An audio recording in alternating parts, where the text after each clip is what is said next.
I did a video talking about the bad world building in the Star Wars sequel trilogy.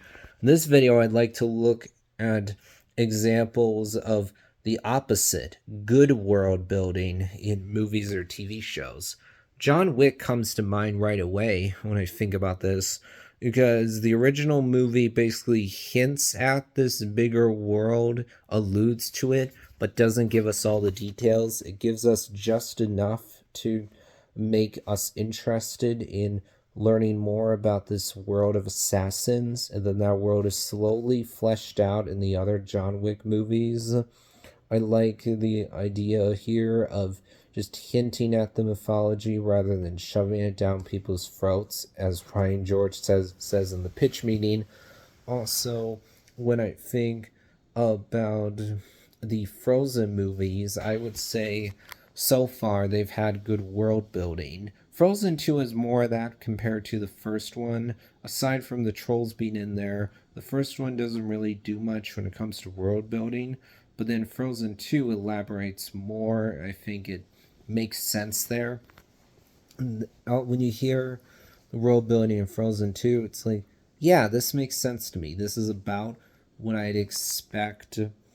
And then when I think about the first two Terminator movies, there's great world building in there. Because in the first film, you're told all these things about the future war, the human resistance, John Connor, the Terminator. It all seems really fascinating. We don't ever actually see the future John Connor himself. And we only see the future war for like a few minutes.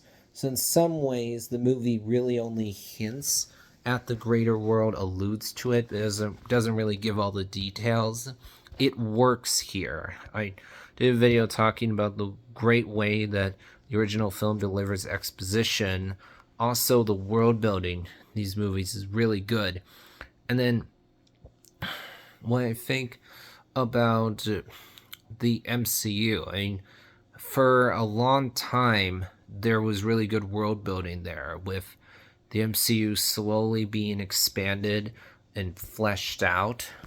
Also, when you think about Star Wars: A New Hope, like that movie does a great job of introducing you to the world of Star Wars, and similar to Terminator, it more hints at the bigger world without really going into detail. Like, when you hear Ben Kenobi talking about the old Republic, or or the Jedi Knights, when you see the lightsaber, you hear about the Imperial Senate, the Emperor, this all the Force. All this feels really interesting. It sounds really fascinating. So it tickles our imagination. Or like, oh, what is going on here? I'm really interested in this. I'm really engaged.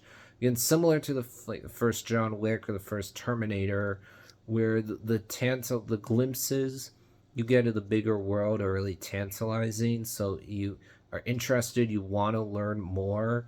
And that's the mark of good world building when you're doing a fictional set of movies, that you make the audience want to learn more about the world. When the audience wants to see it fleshed out, you know you've done world building right.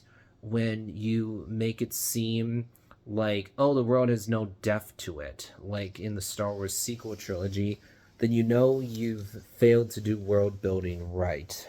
So I think it's pretty interesting, to be honest.